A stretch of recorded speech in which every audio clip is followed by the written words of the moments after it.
Ohio is recognized. Thank you, Mr. Speaker. I yield 2 minutes to the gentleman from North Carolina, Mr. Bishop. The gentleman from North Carolina is recognized for 2 minutes. Mr. Speaker, the American people are a generous people, instinctively drawn to the idea of amnesty. It's a fine word, amnesty.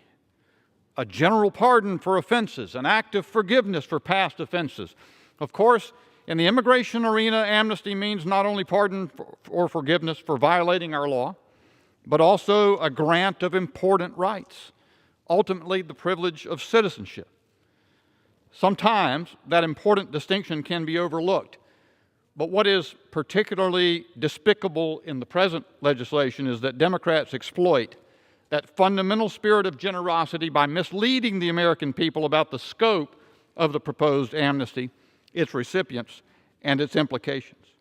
They would have you believe that this legislation responds to those President Obama dubbed dreamers.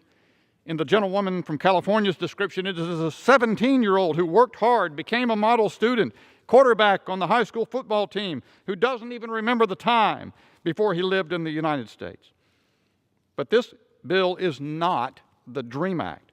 Rather, it crushes the dreams of American workers.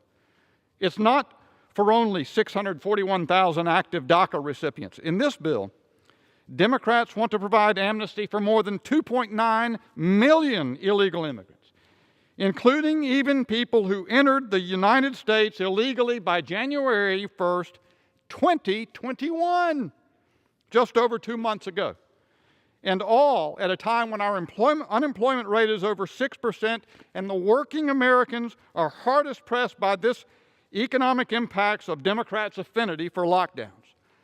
This bill also allows dangerous criminals and gang members to gain amnesty benefits, even if they've been convicted of multiple misdemeanors. If this bill is signed into law, adults from Syria, Yemen, Sudan, Somalia, Liberia, and Venezuela will receive amnesty. We know this body should be prioritizing relief for American citizens, not illegal immigrants.